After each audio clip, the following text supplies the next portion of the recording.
Hello, she's Trixie, and I'm Sarah, and this is our Yarn World, a place where we come to share the love of yarn crafts and all that it gives us and what we hope it gives you. We're on episode 165 today, and we're coming into this new year wanting to have a discussion like we try to have every single year about what we want this year to be, what we want to do craft-wise this year. And it has been slow going. I feel like both me and my mom have been in a bit of a slump when it comes to dealing with our crafts, whether it's just a burnout because of the Christmas season, practically for me, with how much I rushed in the craftiest time of the year and got so much done, to my mom dealing with a bit of a burnout when it came on a slump, dealing with the type of crafts that she was trying to get herself into, and realizing that the motivation kind of does die after a little bit. And this is like really her first time dealing with that sort of a thing. Yeah. And it's something I know a lot about. It's the reason why I have a lot of unfinished projects or UFOs, so to speak, because it is a bit of a challenge to stay motivated on one thing for so long, despite wanting to see the outcome. The ability to stay zealous or fully motivated and in the mood to be able to continue forward can be quite a challenge depending on the project and how much you constantly have to stop and start and stop and start and stop and start. And I think too, you said something that really hit with me, is you have many projects on the go, and I usually only have one. Yep. I do it until completion, and then I start a new one. Yep. And so that's the difference. I think that's what got me into my slump. It was like, so I started a project, and I all of a sudden wasn't as thrilled with it as I wanted to be, and I usually, like I just said, I like to complete before I start a new one. Mm-hmm. So we're going to talk about what we want to accomplish in 2025, but, and I had written this out, I don't know, a week or two ago, and the amount of things that have changed in that amount of time. Yes, but here again, it's the end of January. We're getting this to you Sorry, I'm petting my dog. As soon as we could, but we have both been going through some medical issues, and so we're just doing what we can as life hits us. Yep. So this is real life here. So on my list I have that I wanted to make the woodland animal blanket. I still probably will. I have 2 of the panels done. I'm working on a 3rd. I think I would like to make a storybook mosaic blanket or 2. Maybe Alice in Wonderland, some of the the characters in that would be really good in one. And maybe a Jan Brett book would be another one. Learn to enjoy the slowed down pace of mosaic crochet, although that's probably what's getting me going, because you have to start and stop so much. Mm-hmm. And be intentional with the designs I'm choosing to do with the graphing and the crocheting, because I have to make sure that it's going to work. There's no sense graphing it out if it is not going to work. Yep. So what I did was I stopped the project that I was doing for the mosaic crochet. I don't even have it with me today. We'll show projects next week. But I started a scrappy blanket because I was just like, I need to get back something. I needed to get back to something that I knew I could finish. I knew I was going to be excited about. It's the 2 yarns. I have a really cool yarn that goes back and forth from black to red, black to red, black to red, black to red, and then I paired it with a white, and it's really coming out like I was telling her, like a deck of cards. Yep. It's really pretty. And it's just going back and forth, and I was craving something that just kept going. It was familiar. Yes, yes. And getting my 10 millimeter hook out too, and the weight of it, because it's a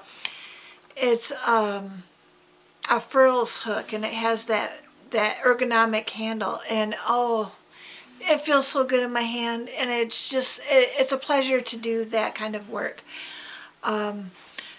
Although I still love doing the picture mosaics.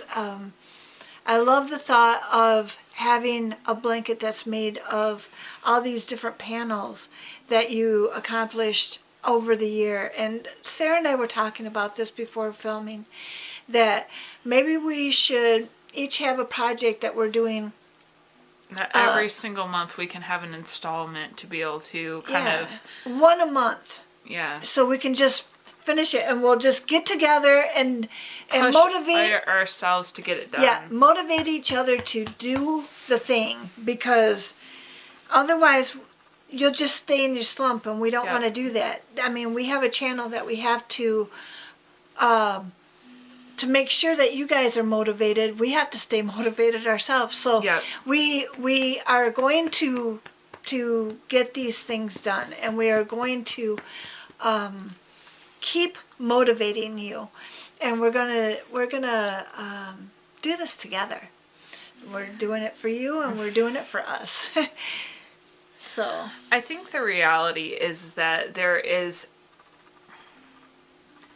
so like some of my slumping issues has to do with not having a space and not having sometimes the room to do it without it being something I have to fight for. And I'm not saying that the people in my life are making deliberately making that an issue, but like whether it is illness or whether it is just me having to find a space in my house that isn't going to just instantly get destroyed if I don't, you know, if I turned away from my project and it could just get run over by the kids or the animals, or whether it is the stop and go of the adult mom life where you are dealing with housework and you're dealing with schedules and keeping up with the kids and keeping up with everything that's going on. And then obviously, just like what we said with the medical stuff, there's a reality to having something a little bit easier right now. For like me, it's been reading. I'm in a 7-book series, and I'm book 5, and these books have like 400 pages a piece, and I have been busting through them because it has been easier to open a book and shut a book and put it down and walk away if I have to get said things done than it is to open up my bag and get things set out and try to figure something out to just possibly in a blink of a moment have to put it away, get it up, move. And same thing with just the other projects that are constantly in my need to get done. There's a reality to the aspect of things that stall it out, whether it's not having all the supplies to get it done. Yeah. Or if it is other time crunched items that have to get done, and so I set that one aside to be able to get that other thing done, and then it never gets picked back up. Or whether it is a lack of, I'm not in the mood for it at that moment, or it's almost kind of like holiday or themed to a person, and if the reason that I was doing it originally passes by, then my want to, or, you know, give a care about it just kind of it goes into the closet, you know. And it's one of those things where it's like it has nothing to do with the fact that I want to give up on the project or give up on the reason that I was doing it or the motivation behind it, as much as other things just end up taking priority. And I think it represents my life a lot, where I have to constantly pick and choose what is the most important thing that has to be done in that very spur of the moment decision making that I have to do with the children and life, and whether it be dinner, or like do we have these clothes washed, or all these little things that constantly have to be micromanaged. It does kind of bleed into my crafting life. And so having this moment of pause where I've decided that reading, which is another favorite hobby of mine and entertainment pastime, and is another grounding thing that I do for my mental health, just like we talk about that our crafts do for us. Yeah. It's something that I can rely on, and it's a okay, Daisy. It's a very low stimulating, very low overwhelming way to have pastime, because sometimes when you're in a house with children that is always loud and bright and colorful and flashy, or just oversensitivity, whether it's sound or whatever, a book just opening it up and it just being very still, very quiet, very, it doesn't flash, it doesn't just, in my eyes, I have a problem with my eyes, so sometimes it causes me to get tired. So what I do is I just stand up, I walk around, I get a drink, I use the restroom, I sit back down, I go back to it. And I've woken myself a little bit back up again. That's something I can't do with my crafts right now. And there's just a sense of, for as much enjoyment as I get out of my crafts, the need to be able to meet myself where I'm at, while also trying to prioritize the things in my life, such as this show, or even just with you, or just the projects I have to get done, because I have set an expectation not only to myself and to showing them off here, but also to the people that I have obviously made a commitment to finish. Right. And it creates this issue of, when I hear the question, what do I want to get done in 2025? There's many things I want to get done, but I've said the same thing about all those projects in there that need to be done. So it kind of makes it very hard for me to want to make a promise of things that, when last year I was talking about the subject, I wanted to give myself time to be able to enjoy my own craft and make things that I don't have to give away, things that would be in my house, be able to be something that I get to treasure, things that were just built for me. The only thing I can say is that I made Tingle the Elf, something that is a part of the tradition of our house and our holidays now, and I want to be able to do more things like that. So I did kind of keep my promise in that way, but for the things that were not just affecting just one person, but affecting just me, I did not take the time to make something just for me. So if there's anything this year that I can do, I want to make more, again, I think it's kind of like similar to last year, where I want to make more things that stay with me, whether it be for my household, the holidays, or just for me in particular, whether it's like make a cardigan or make something that is like a pillow to a fandom or something where it's like just for me.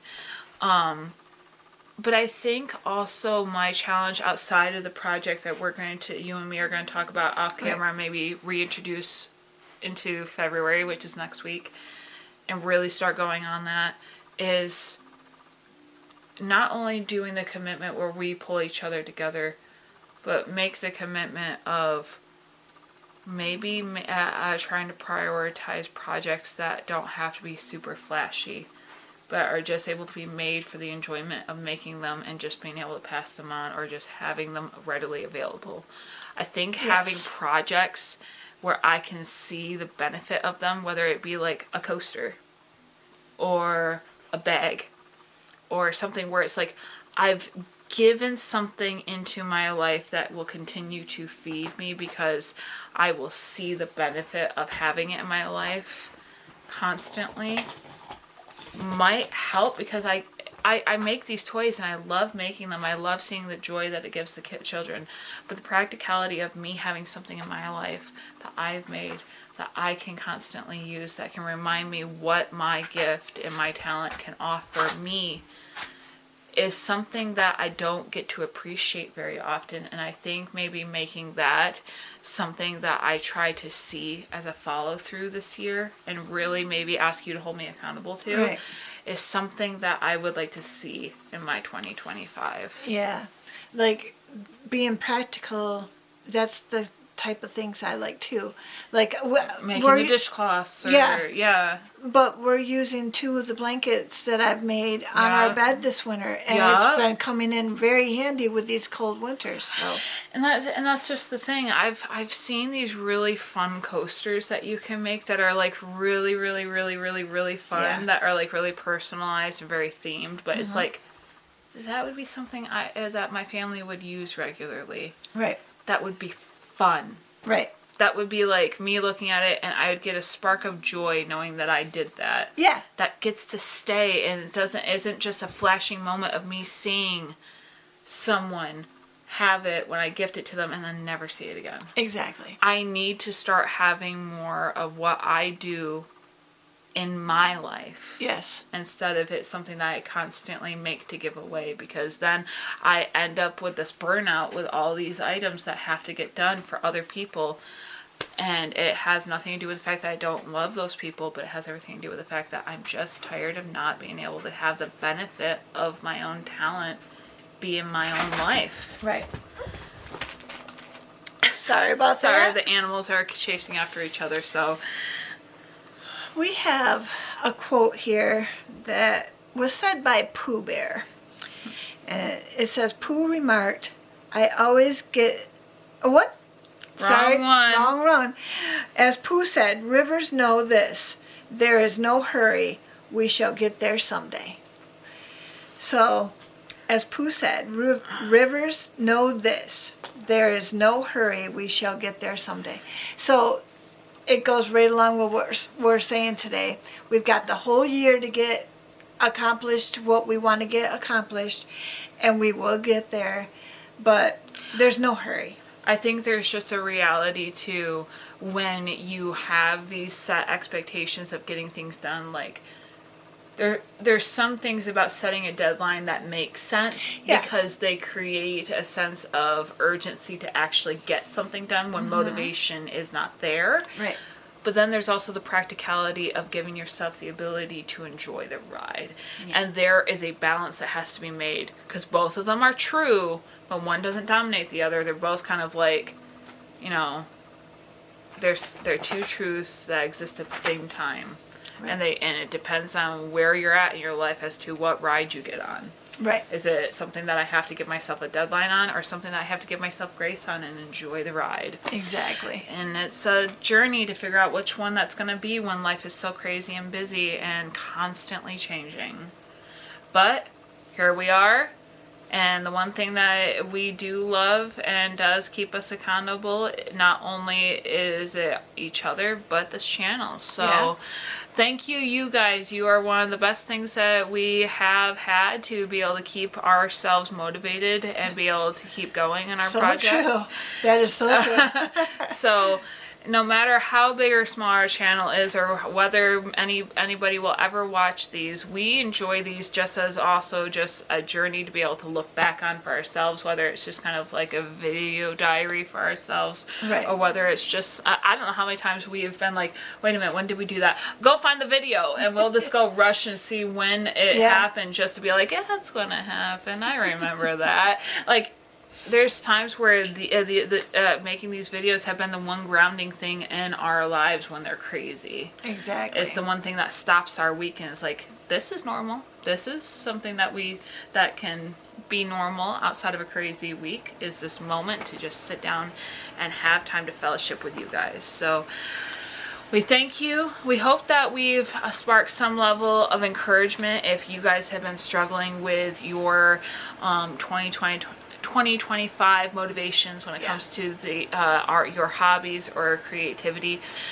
Everyone, you're not alone. Not alone. Slumps happen. Figuring out how to not have your life bleed into your crazy life bleed into your hobby or creativity, and have it not kind of stunt. It's normal. It's normal to have things cross over, even though you try to keep them separated. It just happens. Life is not point A to point B sometimes. Sometimes point A and point B have all these little stops before you get there, and it's annoying, but it's what makes it worth it in some ways. So, as always, We thank you for joining us, and we hope that we were some sort of help today.